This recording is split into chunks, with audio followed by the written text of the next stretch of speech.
2024년 3월 27일 고난주간 수요일을 맞이했습니다.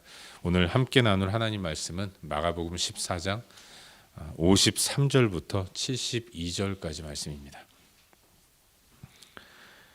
마가복음 14장 53절부터 72절까지의 말씀 우리 함께 다 같이 읽도록 하겠습니다.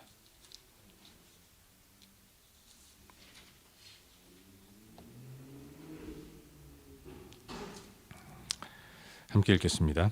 그들이 예수를 끌고 대제사장에게로 가니 대제사장들과 장로들과 서기관들이 다 모이더라.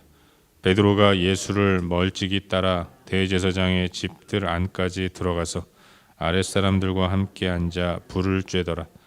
대제사장들과 온 공회가 예수를 죽이려고 그를 칠 증거를 찾되 얻지 못하니 이는 예수를 쳐서 거짓 증언하는 자가 많으나 그 증언이 서로 일치하지 못함이라. 어떤 사람들이 일어나 예수를 쳐서 거짓 증언하여 이르되 우리가 그의 말을 들으니 손으로 지은 이 성전을 내가 헐고 손으로 짓지 아니한 다른 성전을 사흘 동안에 지으리라 하더라 하되 그 증언도 서로 일치하지 않더라.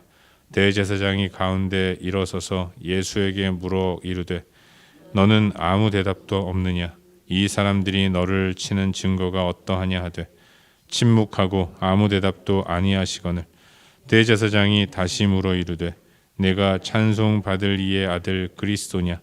예수께서 이르시되 내가 그니라.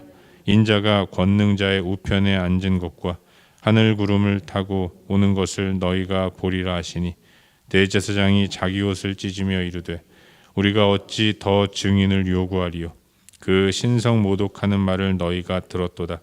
너희는 어떻게 생각하느냐 하니 그들이 다 예수를 사형에 해당한 자로 정죄하고 어떤 사람은 그에게 침을 뱉으며 그의 얼굴을 가리고 주먹으로 치며 이르되 선지자 노릇하라 하고 하인들은 손바닥으로 치니라.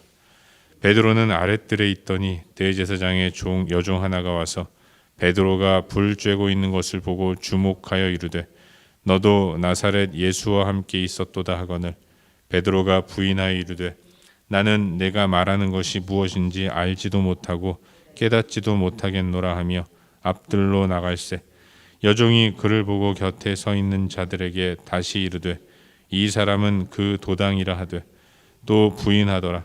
조금 후에 곁에 서 있는 사람들이 다시 베드로에게 말하되 너도 갈릴리 사람이니 참으로 그 도당이니라. 그러나 베드로가 저주하며 맹세하되 나는 너희가 말하는 이 사람을 알지 못하노라 하니 닭이 곧 두 번째 울더라. 이에 베드로가 예수께서 자기에게 하신 말씀 곧 닭이 두 번 울기 전에 내가 세 번 나를 부인하리라 하심이 기억되어 그 일을 생각하고 울었더라. 아멘. 고난주간 셋째 날을 맞이했습니다. 오늘 수요일인데 오늘도 그리스도의 고난에 동참하는 우리의 모습이 될 수 있기를 주의 이름으로 축원합니다. 고난주간을 보내면서 우리는 마가복음을 통해서 예수의 고난의 과정들을 살펴보고 있습니다. 오늘은 어제 이어서 방금 읽은 말씀이 마가복음 14장 53절부터 72절까지의 말씀을 살펴보는 가운데 우리에게 주시는 은혜와 도전들을 함께 나누기 원합니다. 그동안 우리가 마가복음을 계속해서 묵상해 왔지만 예수님은 아주 평화롭게 당신의 사역들을 감당하셨습니다. 폭동을 일으키신 적도 없고 폭동의 배후가 되어서 조장한 일도 없으셨죠. 싸울 때도 주먹 한번 휘두르신 적 없고 그저 논쟁으로만 저들을 굴복시키면서 싸움을 이어가셨습니다. 그런데도 그런 예수를 잡으러 온 무리들은 마치 거칠고 폭력적인 강도를 잡으러 오는 것과 같은 모습으로 예수님을 붙잡으러 왔습니다. 여러 명이 한 번에 달려들어서 예수를 붙잡으려고 했고 또 그들의 손에는 검과 몽치라는 무기가 들려 있었어요. 그런가 하면 유사시를 대비한 사전에 치밀한 작전까지 짜고 예수를 붙잡으려고 했습니다. 아니 예수님이 뭐 그렇게 폭력적이고 거친 분도 아니셨는데 이와 같은 수치스러운 모습으로 모멸감을 주면서 예수님을 붙잡으려고 했습니다.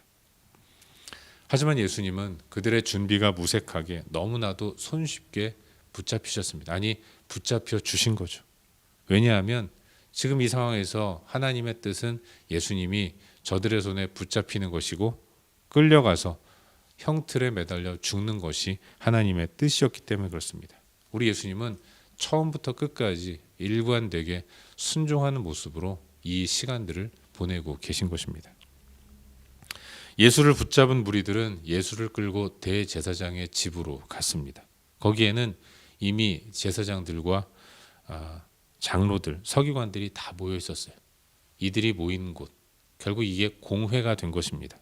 공식적이고 합법적인 공회가 아니라 불법적이지만 그들은 공회로 모여서 누군가를 정죄하는 권한이 있다고 주장하며 모이고 있었던 거죠.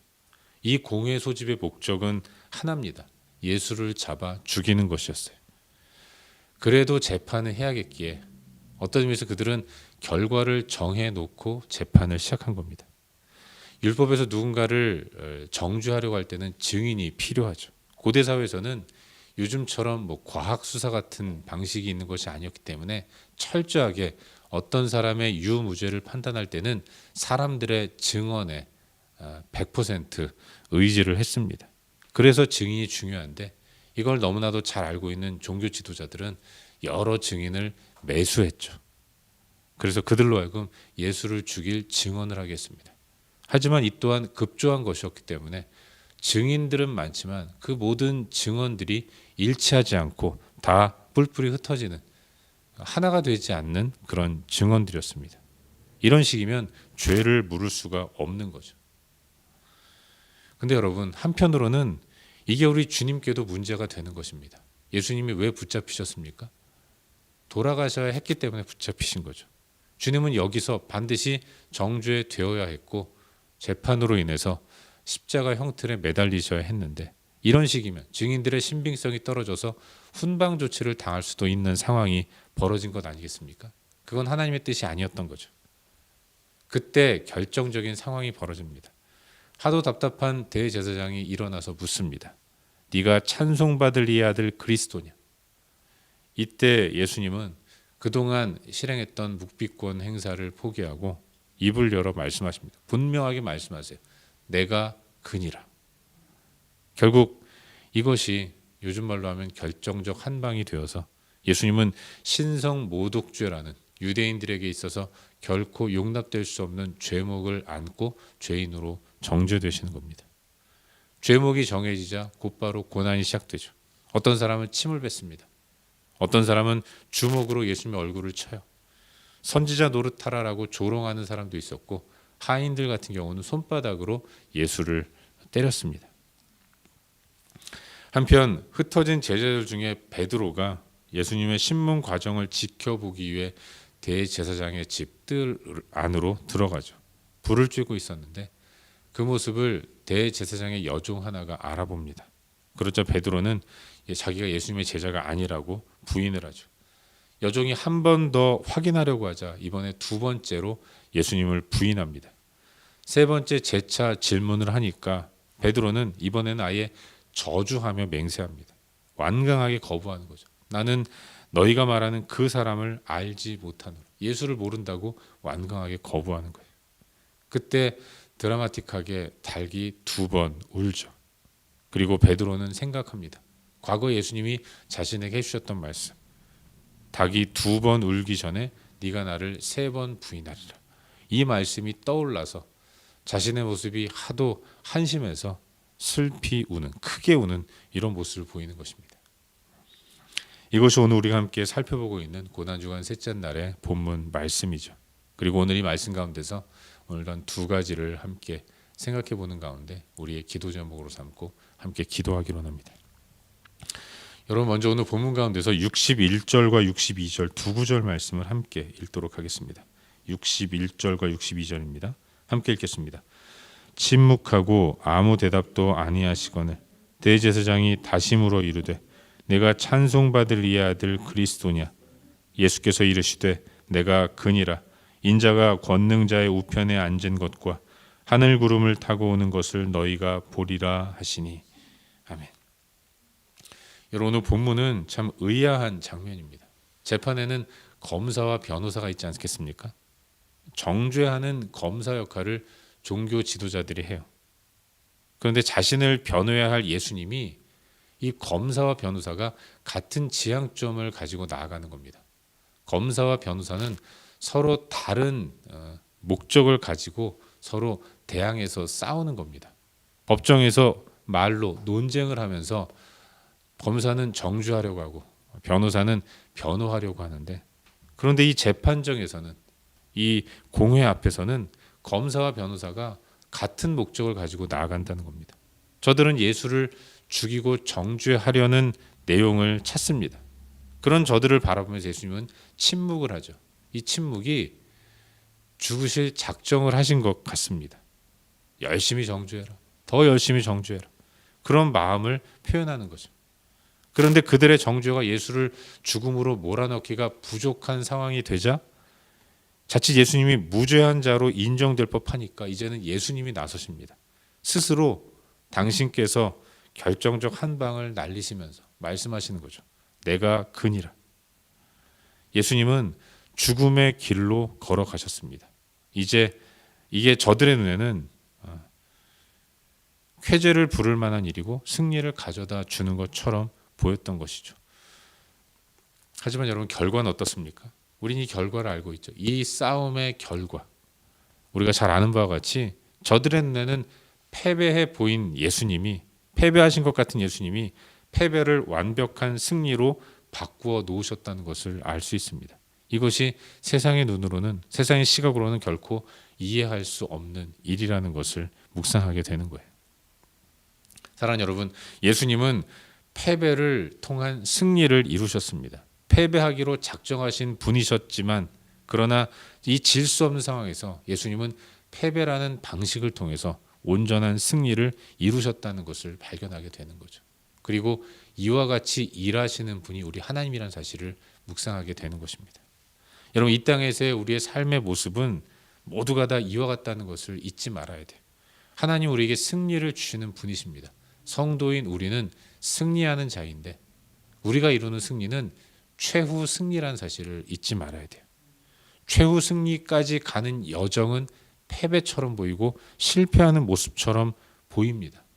그렇게 세상과 맞서는 방법이 아니라 지고 패배하고 그렇게 무너지는 것처럼 보이는 모습을 그럼에도 불구하고 끝까지 포기하지 않고 나아가는 것, 오히려 패배하는 길로 나아갈 때에 하나님이 우리에게 승리를 가져다 주신다는 것을 잊지 말아야 되는 거예요.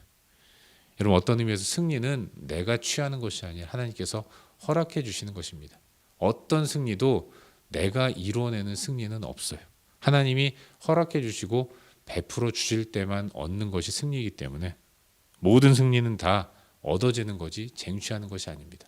하나님은 최후의 승리를 주시기 위해서 우리에게 말씀하십니다. 저 예수의 모습을 본받으라. 지고 패하고 무너지고 실패하는 것 같지만 그럼에도 불구하고 그 길을 포기하지 않고 짐으로 승리하는 모습을 우리에게 말씀하시는 거죠. 살면서 억울한 일들을 많이 겪습니다. 대개의 경우는 똑같이 반응하는 거죠. 한 대 맞으면 한 대를 때려줘야 돼요. 10의 강도로 맞으면 11, 12의 강도로 때려야 마음이 시원한 게 우리입니다. 하지만 예수께서 보여주신 길은 그것과 정반대의 모습이었던 거죠. 반응을 멈추는 것이고 하나님의 뜻을 따라 순종하는 모습으로 나아가는 것이었습니다. 다 하나님께 맡기고 최후 승리를 확신하면서 비록 지금은 넘어지는 길, 패하는 길로 나아가는 것. 그게 용기이고 그게 성도가 붙들어야 할 삶의 모습이라는 사실을 믿으시기를 바랍니다. 오늘 하루 우리들의 삶이 하나님께 모든 것을 맡기는 믿음을 구하는 하루가 될 수 있기를 바라고, 어제 나눈 내용과 같지만 혈과 육으로 싸우는 것이 아니라 하나님의 뜻을 묻고 순종함으로 영적 전투에 임하는 우리 모두가 되어서 그렇게 주의 뜻을 따라 나아가는 우리 모두가 될 수 있기를 주의 이름으로 축원합니다. 한 가지만 더 묵상하기를 바라는데요. 오늘 마지막 절인 72절 말씀을 함께 읽도록 하겠습니다. 함께 읽겠습니다. 닭이 곧 두 번째 울더라. 이에 베드로가 예수께서 자기에게 하신 말씀 곧 닭이 두 번 울기 전에 내가 세 번 나를 부인하리라 하심이 기억되어 그 일을 생각하고 울었더라. 아멘. 여러분, 오늘 나누는 본문의 내용은 우리가 너무나도 잘 알고 있는 말씀입니다. 사실 이건 예수를 안 믿는 사람들도 한 번씩은 다 들어봤던 내용인 거죠. 베드로는 예수님의 소위 말하는 수제자라고 얘기를 해요. 그런 수제자 베드로의 흑역사가 오늘 본문의 내용입니다. 근데 말씀 묵상하면서 그런 생각 해봤어요. 솔직히 예수님의 제자가 베드로 한 명은 아니지 않습니까? 12명이나 최측근 제자들이 있어요. 근데 왜 하필 베드로만 이런 흑역사를 기록해 두었을까? 여러분, 그렇지 않습니까? 베드로가 어떤 사람입니까? 베드로는 초대교회 기둥 같은 일꾼이었어요. 우리와 신앙의 색깔은 다르지만 이 가톨릭에서는 교황을 베드로의 후손이라고까지 이야기를 합니다. 베드로가 심지어는 천국 열쇠를 가졌다고 믿는 사람들도 있는 거 아니겠습니까?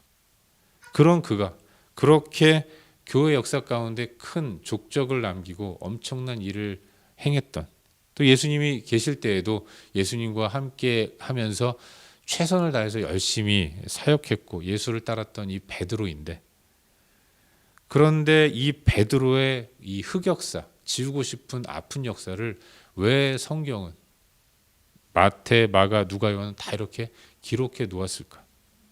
왜 굳이 성경은 그나마 비중이 좀 덜한 여러 제자들, 이름도 좀처럼 잘 기억되지 않는 그런 제자들도 있음에도 불구하고 굳이 베드로의 이런 아픈 역사, 지우고 싶은 과거를 기록해 두었을까 하는 생각을 해보게 되죠.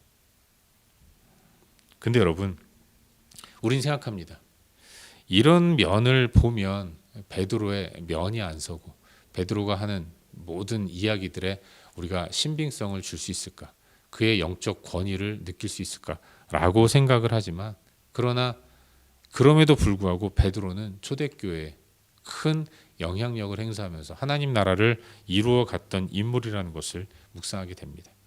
부끄러운 과거를 가지고 있으면 누가 베드로 말을 들을까?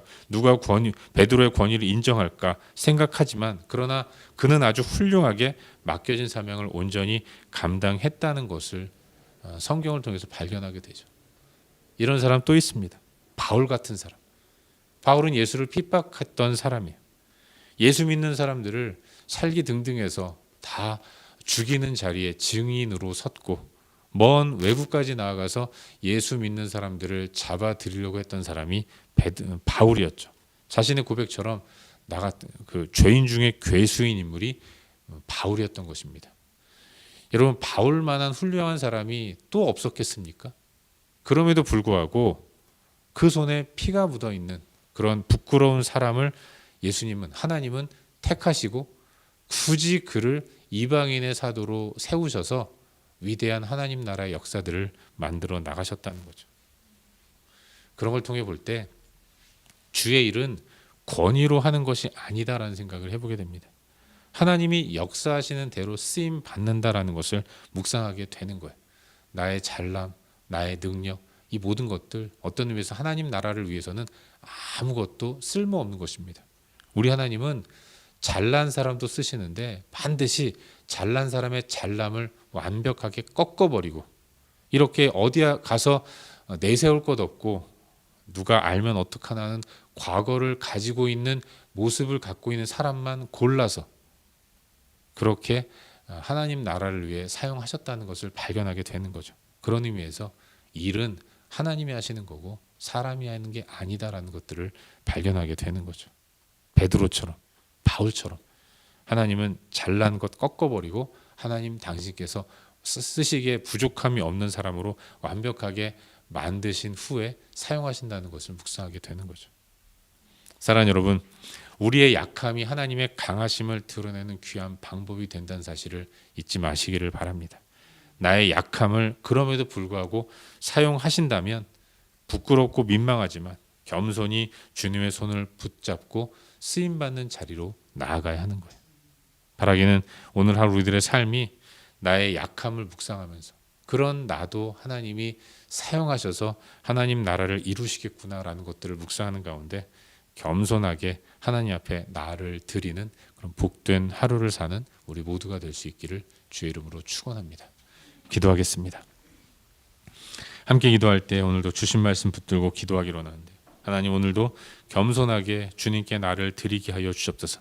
나의 약함이 하나님 나라를 위해 귀하게 하나님의 영광을 드러내는 도구로 쓰임받는 사실을 잊지 않고 나를 온전히 드리는 하루가 되게 하여 주옵소서. 최후 승리를 믿으며 겸손하게 나아갈 수 있도록 은혜를 베풀어 주옵소서. 이 시간 주신 말씀 붙들고 함께 기도하기를 바랍니다. 또 여러 가지 중보할 내용들을 위해서 간절히 기도하십시오. 주변에 환우들도 많이 있고 고민으로 힘들어하는 자들도 많이 있고 그분들을 위해서 기도하시길 바라고, 무엇보다도 이제 금요일과 토요일에 있을 우리 중고등부 학생들의 성경학교 가운데도 함께 하셔서 어린 자녀들이 이 집회를 통해서 하나님을 만나고 예수 그리스도의 사람으로 변화되는 놀라운 역사가 일어나게 하여 주시옵소서. 이 시간 중고등부 성경학교를 위해서도 기도하시고, 그렇게 여러 중보할 내용들을 위해서 기도하신 이후에 각자 개인적인 기도 제목 가지고 기도하시다가 일상의 삶의 자리로 나아가도록 하겠습니다. 함께 기도합시다. 좋으신 아버지 하나님,